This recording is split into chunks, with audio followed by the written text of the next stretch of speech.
We are live, I guess. Yep. So, welcome back to yet another episode of The Royals on the Road. Today marks the 19th episode of this podcast. And although the world has been super busy with a cup that is happening somewhere in the Middle East, let's not forget that there has been a lot of activity going on in the world of cricket as well. From domestic performances to international matches to even a new addition in our very own Indian Premier League, there's simply a lot on our plate to discuss. Joining us from across the border, this time from the east. Well, he might be a guest in our show, but he is hosting Rohit Sharma and company in his country. A warm welcome to cricket enthusiast and a dear friend from Bangladesh. Welcome, 𝗂𝗏𝗻𝗁 Bhai. Welcome to the Thanks, show. bud. Thanks, bud. We also have joining with us our fellow Super Royals. Please welcome to the show Super Royal Arjun and Super Royal Nikunj. Welcome, guys. Hi, thank you. Thanks, So, Supan. yeah, hi. Now, this was a pretty dull week if you are an Indian cricket fan. We were scheduled to play two ODIs versus New Zealand this week. Both were washed out with no result, and the series ended in New Zealand's favor. If you're a Sanju Samson fan, it has been an equally difficult week because we didn't get to see him in action. But there's still something to remain optimistic about if you're a Royals fan. We saw some current and former Royals players lighting up the stage every time they got an opportunity. I'll start with you, Nikunj. Two of our current players, Yashasvi Jaiswal and Navdeep Saini, were part of the Bangladesh A test. While Yashasvi scored a nearly flawless 146, Saini went and picked 4 wickets in that test.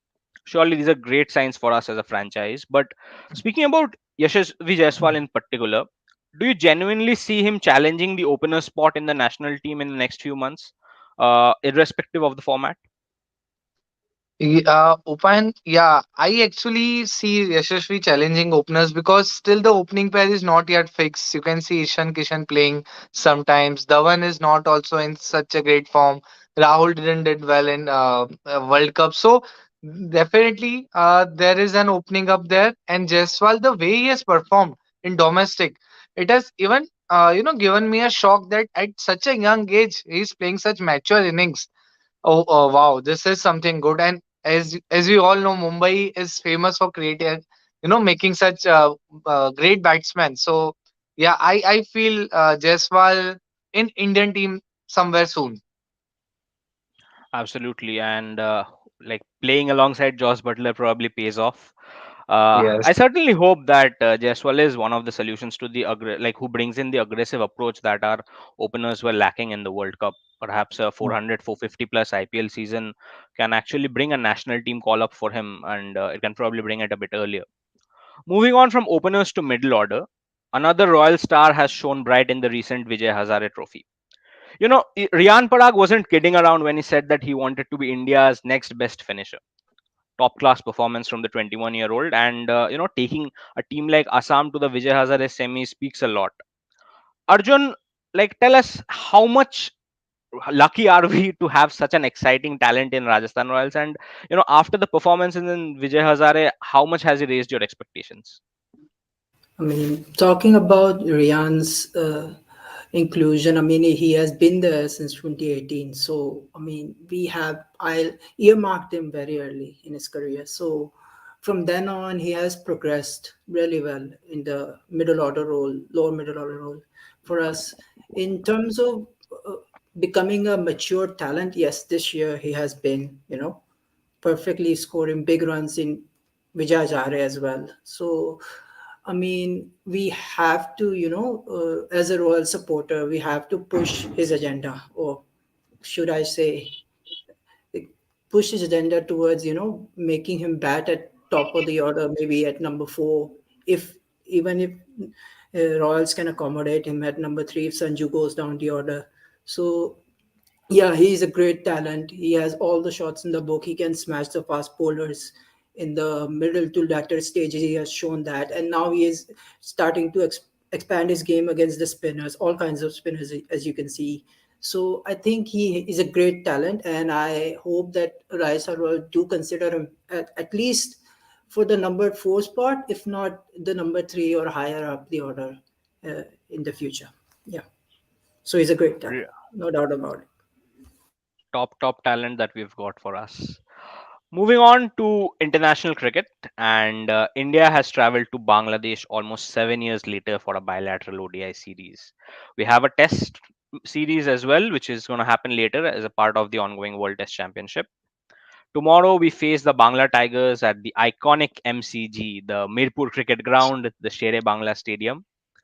Arhamerda, coming to you, with the Football World Cup in full swing, today Totally. midnight, at least in IST, Argentina is playing a match, and we know how much Bangladeshis love their football. Is there still some space left for a bilateral series versus India, attention and affection I wise? was I was actually not supporting that series actually because there people are mostly even from the to slums to everywhere people are getting towards this football World Cup because it's some sort of like an amazement, there's some sort of hypnotism in it.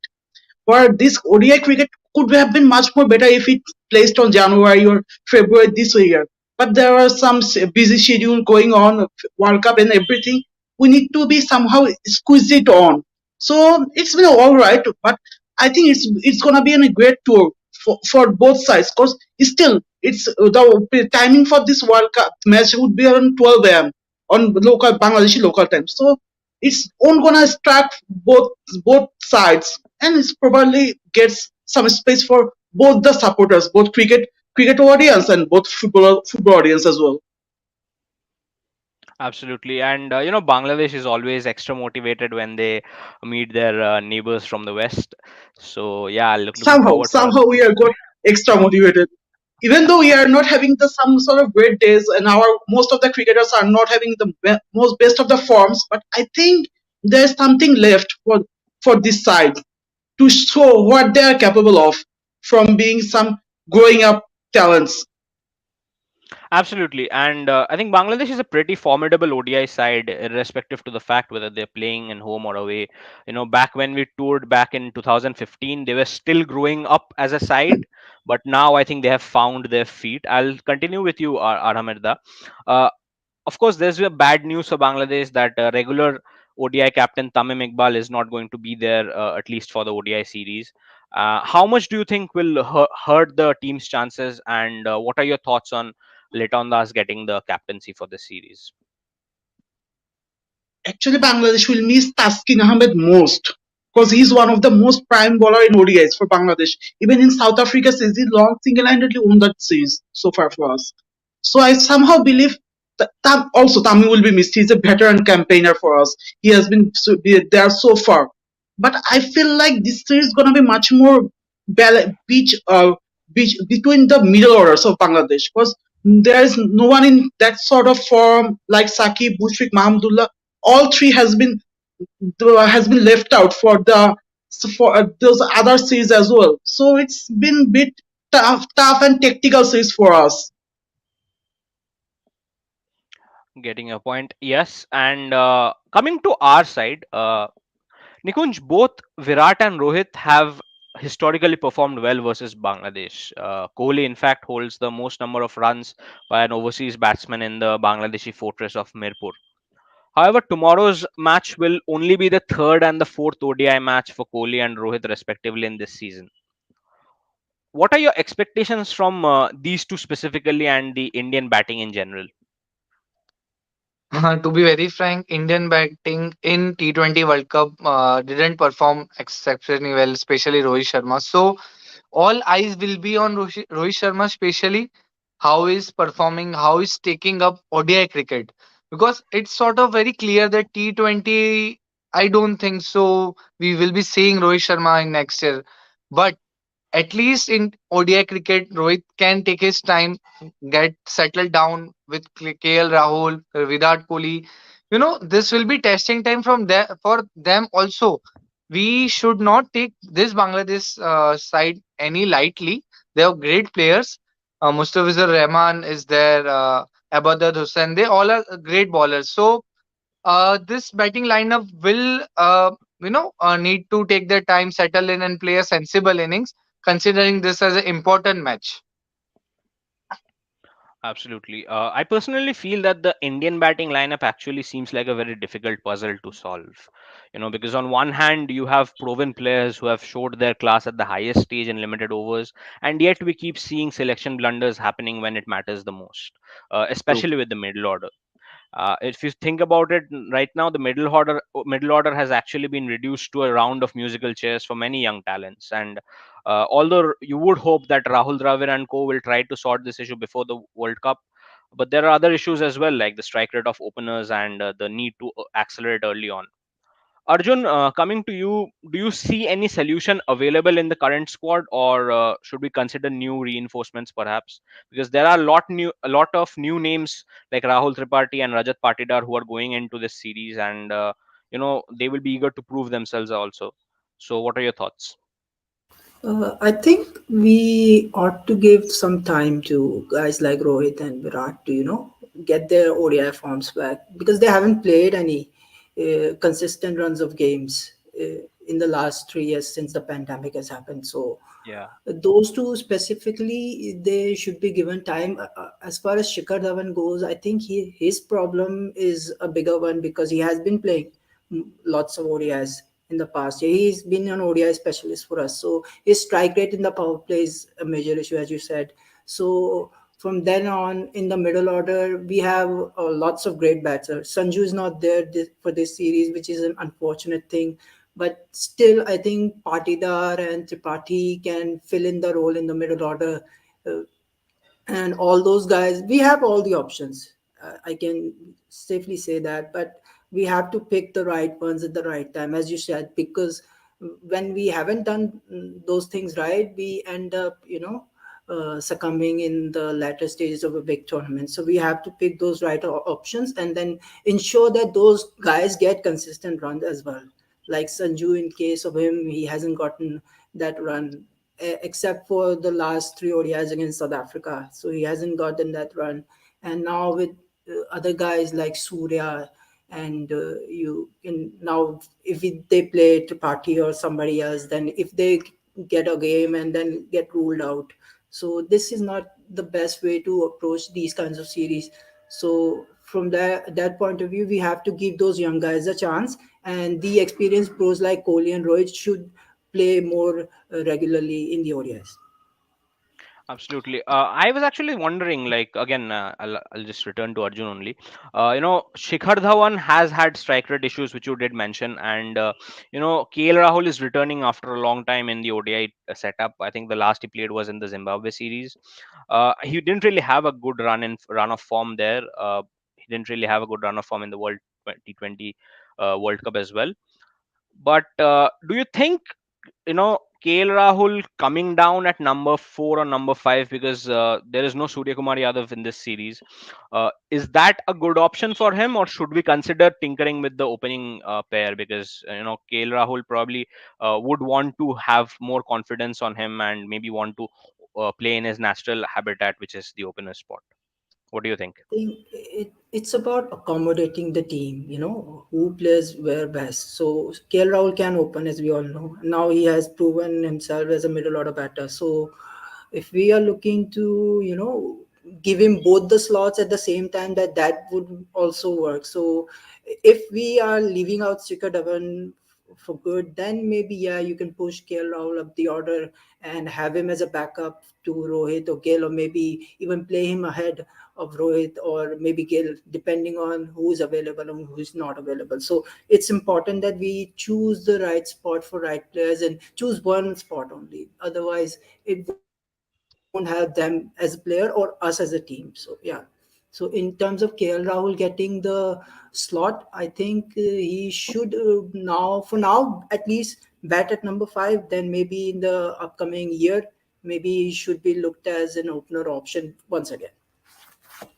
I Right. would like to add something Yeah. here, Rupa, and that Yeah. Yeah. Sure. intent is something which has been crazily used recently in Indian cricket. And if really Indian cricket team wants to show intent, you can ask KL Rahul or Dhawan for a change. With due respect, that they can, sit first and second ODI, give someone like Rahul Tripathi or Rajat Patidar a chance in first and second ODI itself.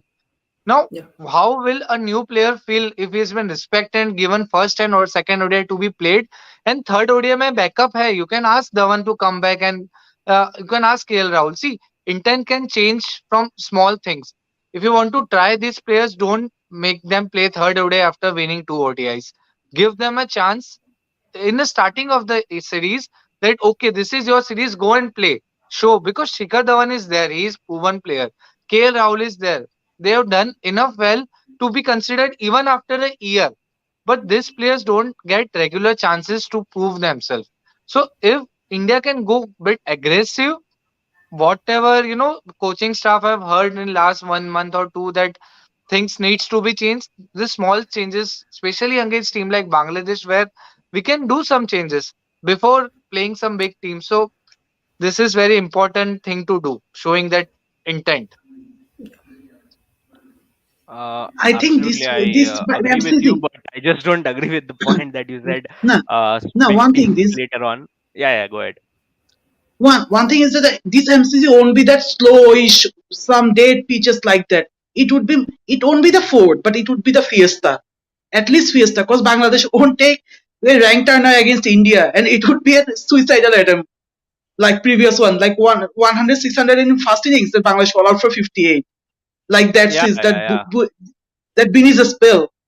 That ex Royal Bin is a spill one. So I don't think Bangladesh should go for that. So I think there is somehow everyone can be aggressive on this sort of track. Both sides needs to be do their homework, because next World Cup will be on the subcontinent.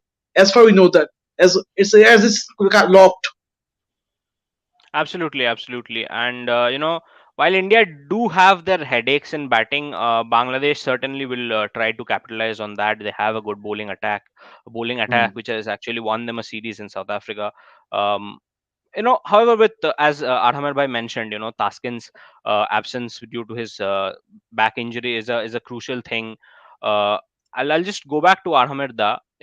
How do you think the Bangladesh bowling lineup will try to shape up? And also like in 2015 when Mustafizur Rahman took the series and the cricketing world by a storm, are there any X factors up in Bangladesh's sleeves for this series as well? I don't think that Mustafiz will ever come back. So that was Are some sort of mystery was there. There was everything on it. Though I still believe that there is Hassan Mahmoud there. He's been quite a bit of talent. He knows how to bowl in there. But we think we need to someone to strike up, and that's we are missing Taskin sadly for the first ODI. But he might come back for the second or third. So okay. it's somehow bits ifs and pieces. We are in some pieces into it. As Sakib doesn't have that much form in his capabilities, because he went for 30s against Puran in T10. So it's quite a bit of shaky bowling for us. And also missing Taskin Given won't that, make it. yeah, Yeah, yeah, go ahead. Sorry, no, you were saying actually something. missing Taskin won't help us all in a while in this sort of series especially. Given that Indian batters have, like in the recent past, they have usually struggled against off spin, especially, and Bangladesh do have left arm slow bowlers who can actually use the pitch to exploit the weakness there. Do you not think that maybe spin can actually come as a more handy option than pace for Bangladesh? Actually, Actually, I don't think Bangladesh will give much more purchase for the spinners against India. As far I believe, as they are home, they will take some advantage out of that. Because if somehow Bangladesh puts something like that, India will take some advantage, because India is much more better team in this sort of conditions, as we know. So Bangladesh might play Nasum Ahmed, because there are less left arm batsmen in Indian side, like only Shekhar Dhawan is in there. And otherwise, I don't think Bangladesh will go for that luxury. Also, but for all India's concern, it would be much more batting friendly tech as far the news till now. So I don't think spinners will have much more advantage. Got it. Um, there's an open question to the entire panel. It was something that I was thinking about. All three of you can give in your opinions.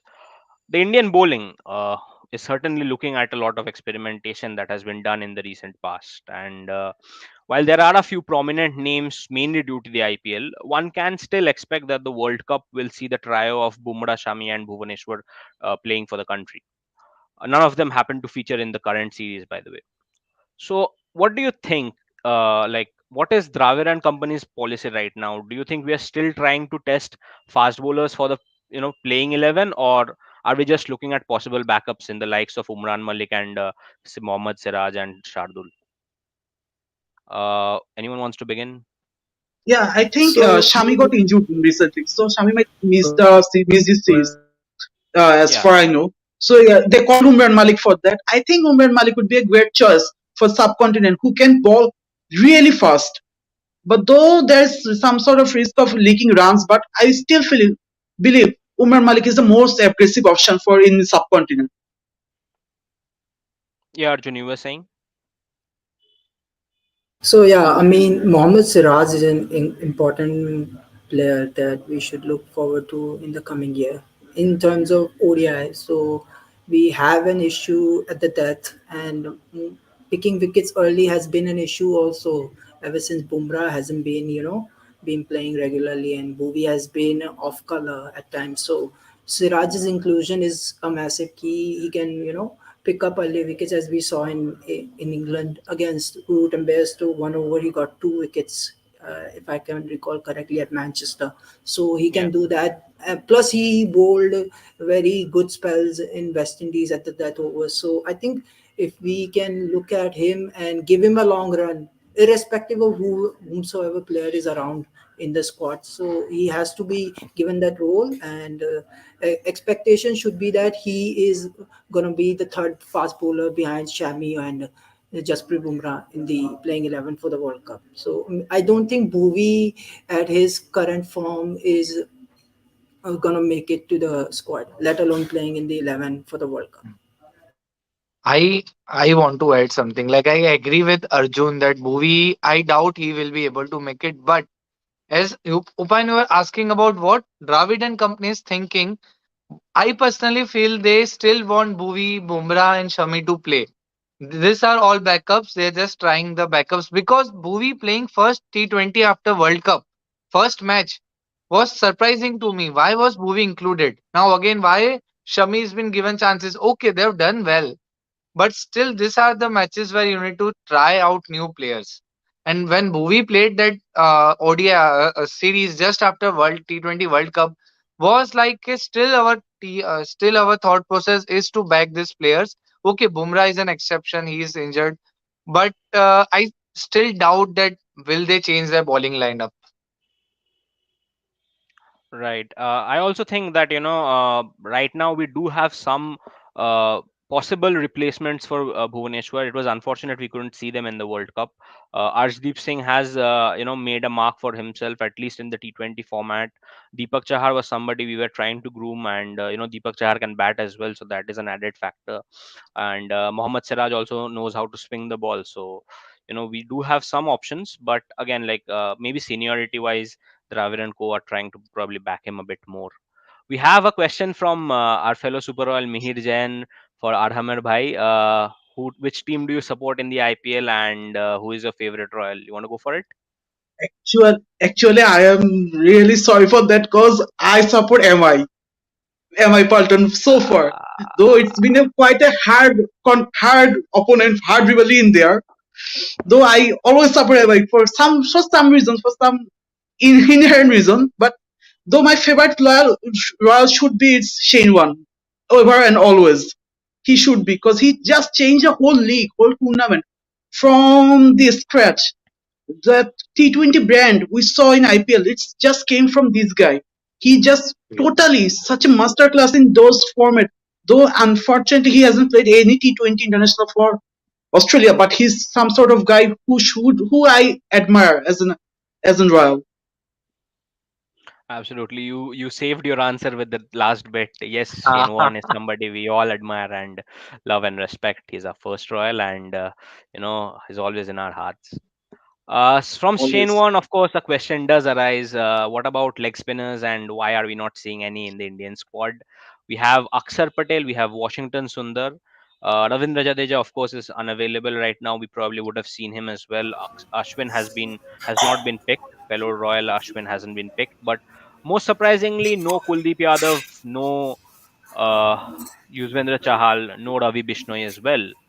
Uh, Again, open question to the panel: are we looking at a death of usage of leg spinners in world cricket, or maybe India wanted to take advantage of the slope nature of Bangladeshi pitches, and just that was probably one of the reason why they went ahead with so many off spinners.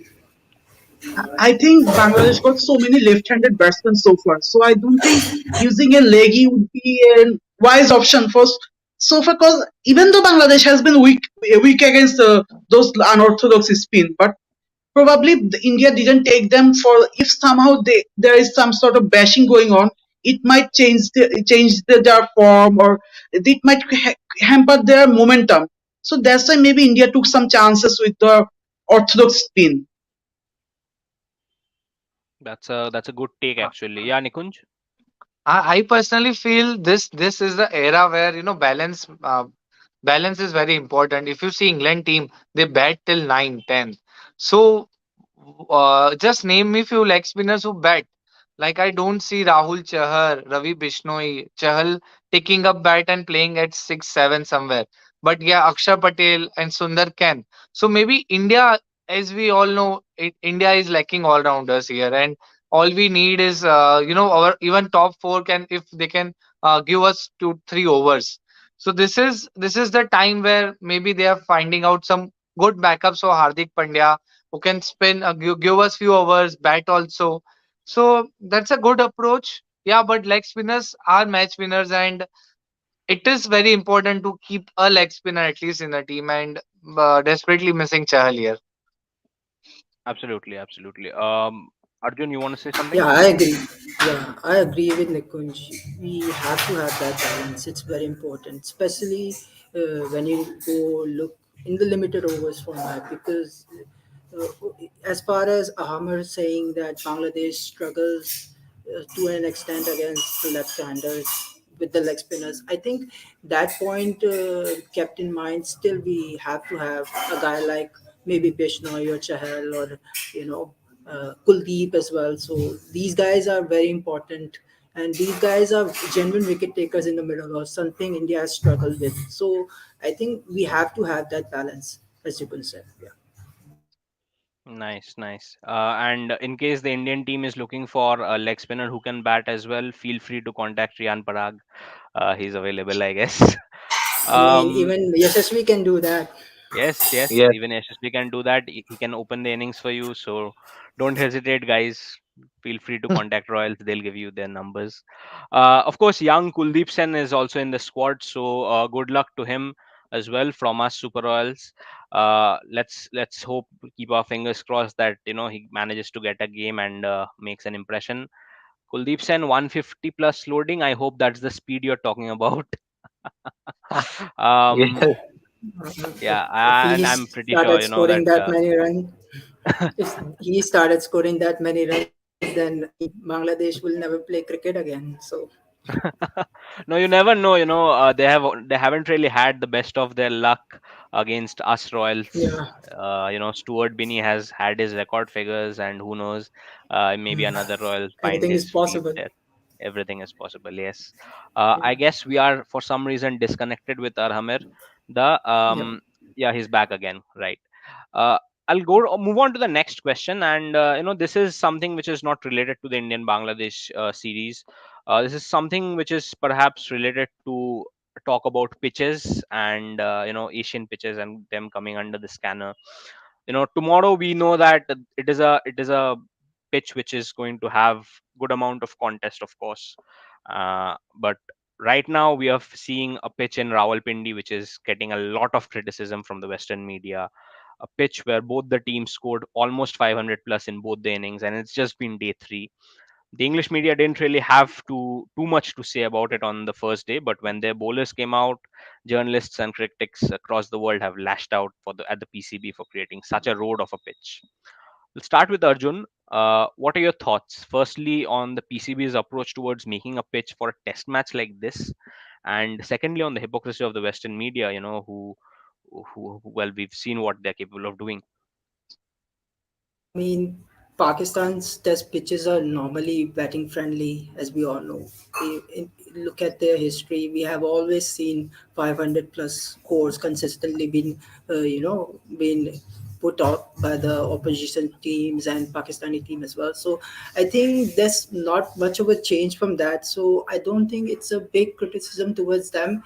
But in terms of their president Ramesh Raja being so upbeat about changing the complexion of the pitches in the last couple of years, I think this is not a good thing because he has to deliver whatever promises he has made. So he hasn't done that. So in terms of that, I think Pakistan cricket board should look have a great have a hard look at themselves in terms of finding a way to pitch make pitches that give bowlers a chance to pick up wickets and compete.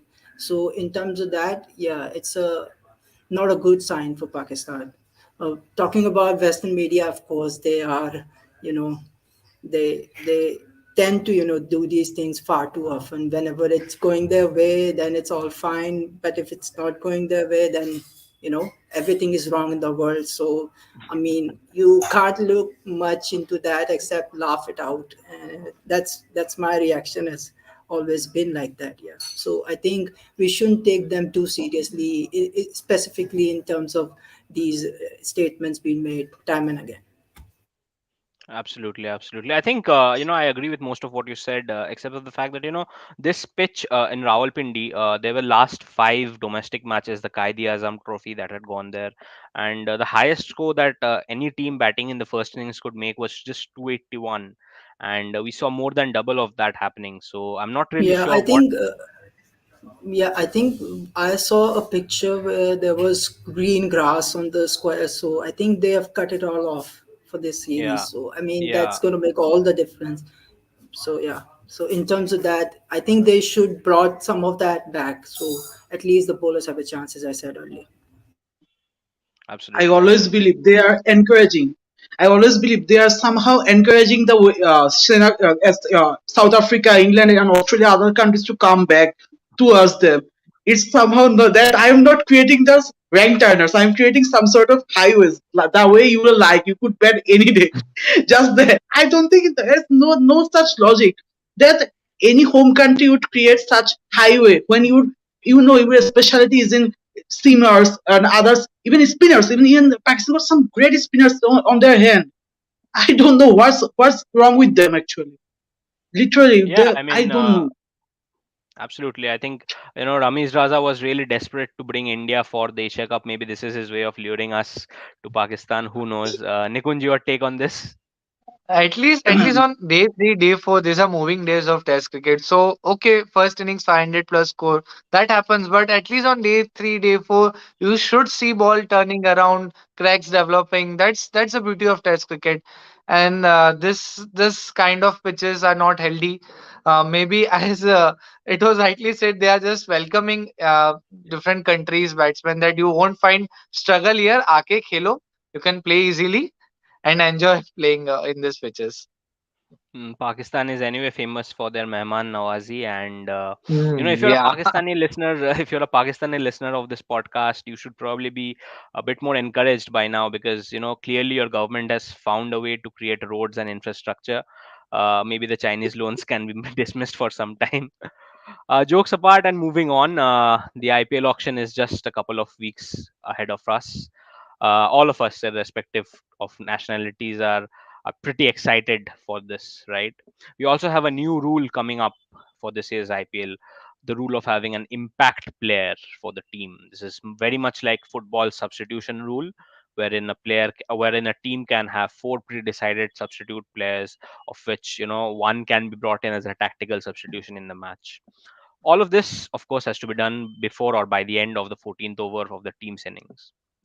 An open question to the panel: how do you look at this rule in context of the growth of the game, especially for this format? And how do you think this will impact the team's decisions on the day of the IPL auction? Let's start with If I Araminda. could. Actually, if Yeah, I could add up, if like if you know Bhuvi can bowl really well in new balls, so I can use him for 2 overs. Then I just sub him off. That's it.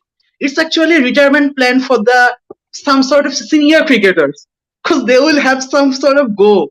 Even if I bought him for 1 crore or 2 crore, like 𝗬𝗏𝗍𝗫, I bought him for 1 crore. Then I just gave him middle overs, 1 over or 2 over. Then that's it. I just take him off.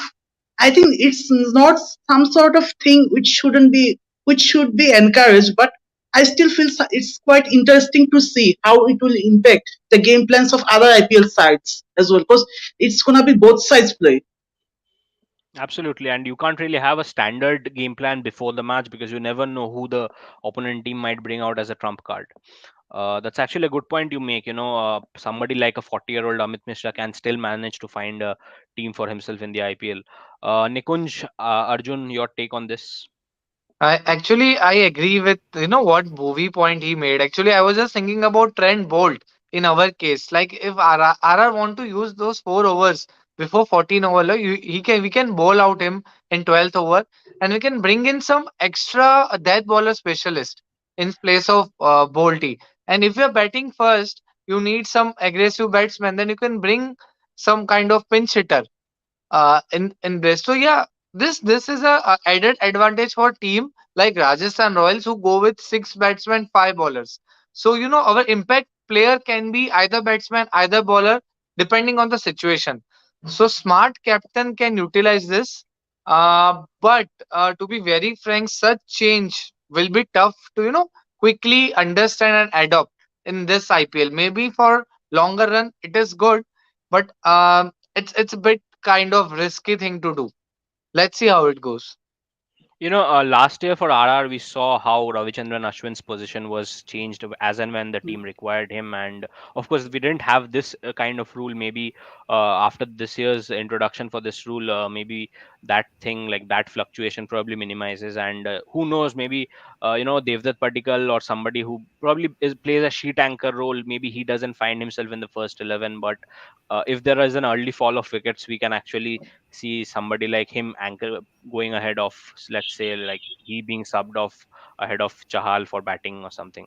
Arjun, your take? Actually, retired out thing would be much more challenged in this way. Retired out, because if I need to sub any sort of batsman, then I need to retire him out. Like Hmm. if I need to change the particle, I need to retire him out. Then it would make much more complication on the rules. I don't know any further rules about that, but there was some saying going on. So it's been quite complicated for all of the audience, even for the players as well. Yeah, yeah. Practically, it's a wicket down if you're taking a substitute between overs or Yeah, so. Yeah, this is a that's right the point. So if you want to take a substitute while you're batting, you need to get a wicket down, and that can be a bit tricky.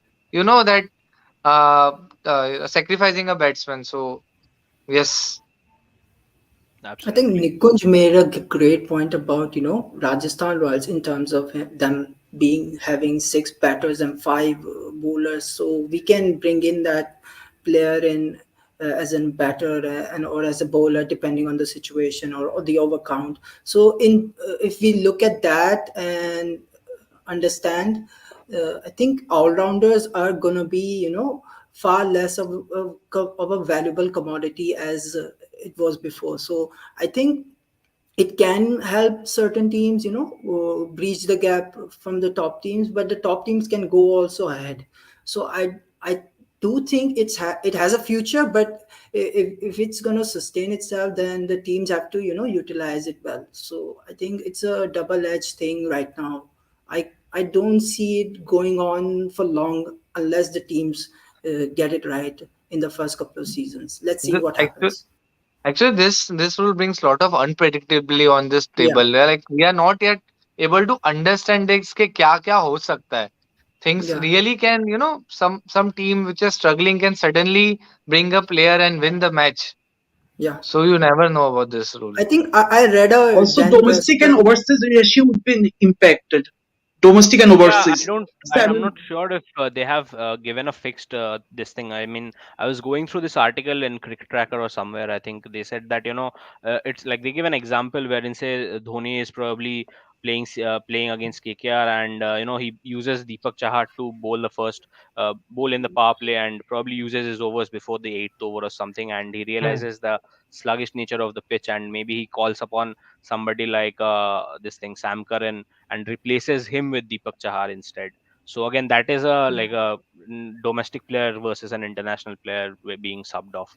So yeah, there's a lot of question marks ahead, and I guess as the days progress, we'll get to know more about this particular rule.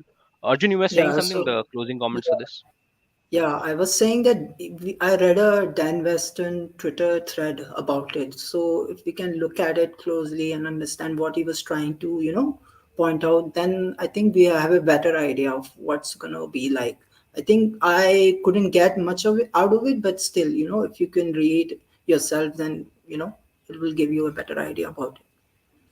Thank you. We'll definitely try to look it up. Yeah. Yep, and I guess we didn't mention who we are excited to see for the upcoming auctions. There are new inclusions. There are new names, new faces in our favorite teams jerseys that we are particularly excited to see. I personally would want to see Jason Holder becoming a Rajasthan Royal. He's been a Barbadian Royal already, so looking forward to that. What about you guys, Nikunj? I would like to see maybe Odian Smith, Romario Shepherd, who can bat and bowl, be our pinch hitters. This kind of players, all rounders, are especially RR needs some good all rounders, and also good backups for Chahal, Trent Bolt. As you said, Jason Holder can be a good bowler. Even if Trent Bolt is injured, he can come up and play ball with new ball. So yes, and when this impact player thing has come, you can even play Jason Holder, Trent Bolt in playing 11 straight away. Similar kind of bowlers, they can complete their quota in 8 overs. Then suddenly you can give Trent Bolt, make him sit in the bench. So things have spiced up really, Yeah. and we need all Yeah. rounders. RR need all rounders specifically. Yep, same thought. I think we need all rounders. Jason Holder would be a key option. If we can get him, then it will be a massive boost to our chances next year winning the trophy. As Nikun said, the impact player thing, it's gonna be gonna make life a bit easier for us as a team, and it's gonna improve us. And I hopefully it'll be enough for us to win the IPL trophy next year. Absolutely. To you, Arhamerda, this is probably the last question regarding this topic. But what are your expectations from the Bangladeshi players in this year's auction? Because there have been 6 who are joining in. And do you see any possible bidding wars or any X Factor players that we should look forward to? I I actually don't personally see want to see much more Shori Bolt. betting. So I actually don't see much more expectation for them from this auction, because most of them are would be or series or something else. Like Taskin has already been injured, so I don't think he would be picked up. But Litton Dash might have some chances because he played a nice innings against India. So some of buyers might have some interest on him. But there is lots of Litton Dash in India. I don't think it would be a wise option to buy an overseas cricketer for that sort of role. I personally feel that KKR are looking for a good opener who can keep wickets. Probably Rahmatullah Gurbaz They probably bought fits already that role. Gurbaj. Yes, They yes. already bought But Gurbaj. So Gurbaj, that still like they would still want a backup for him. It's a question whether they would go for a foreign backup or not. But a Bangladeshi in KKR is basically like going back to home. So maybe they want to maintain a Bengali connect or something. Let's keep our fingers crossed and hope let's for the see. best. Absolutely. We come to the prediction segment in this podcast. Predictions for tomorrow's match. Let's start with the guest, Aramerda. I guess we know what. India probably win it easily. Easily, Okay, that's an easy win. that was a mystery like Warren's leg spin. I didn't really expect this. Yeah, India. I thought you would Yeah, fancy your it's an easy chances. win. I thought you would No, fancy your actually, chances I in don't ODI think. at least. I actually don't see any chances as long as there is no permanent or proper captain in the side. Like Ritan Dash will debut as a captain versus India tomorrow. So it's gonna be bit shaky for the side, and I think it's gonna be in one-sided contest throughout. I think for Bangladesh, the best chance to win a game in this three-match ODI and two-match Test series is tomorrow. I think India will be a bit Hmm. rusty with the experienced players coming in after a break. So I think from that point of view, Bangladesh has the best chance to win the first ODI and get a ahead in the series. But how will they be able to do it? That's another question. And I hope Bangladesh fights well in the first ODI, because if they don't do that, then I think later on in the series, India will obviously, find a way to dominate. Yeah, Nikunj? yeah. Actually, I agree with Arjun. Tomorrow's day is the major day where Bangladesh can Yeah. win, because if you see, our top order is not performing well. KL Rahul, Dhawan, Rohit Sharma, they are not in form. So tomorrow Bangladesh can really go aggressive and get into our batting lineup and actually pull out a surprise and win it. Frankly, they have a good Actually, bowling and Rohit has got his balanced team. long 50 against Bangladesh in this T20 World Cup. So No, that's Rohit but how got it. I'm actually somehow can't get optimistic this way. still, I doubt what is his thought process. He being the captain after losing this World Cup, we don't know what he's carrying, and so this dustiness and bit of lack of confidence can impact this first match. Yeah, I think India's bowling attack is also, relatively Hmm. inexperienced. So Bangladesh can take advantage of that too. So I think if they settle in, which they eventually do as a tour goes on, then they start to dominate teams. Even in Sena, at times they dominate teams in the middle of the tour. So I think Bangladesh has to, come out aggressively, as Nikun said, Yes. and try to dominate. I for one would hope that tomorrow's pitch doesn't have the kind of turn that I'm seeing right now in my podcast. I mean, I didn't really expect this kind of support for either teams from either side, but good to know that there's a lot of camaraderie going around, and it's refreshing to see. Of course, Bangladesh has been a formidable side, especially at home, and I too am not going to shy away from the fact that they are probable. They do have a good chance of actually winning against us, and you can't even call that an upset because they have been doing Yeah. that at home in this format for a long long time. So Hmm. it is a formidable team, and they are a well oiled machine, at least in this format. So let's hope that the best team wins the match as well as the series ahead for us. It's going to be interesting. Every time India goes to Bangladesh, there is always a lot of hype. There's always a lot of love, affection, and let's see Also how controversy. things turn. Some A bit of controversies. That's always controversy. there.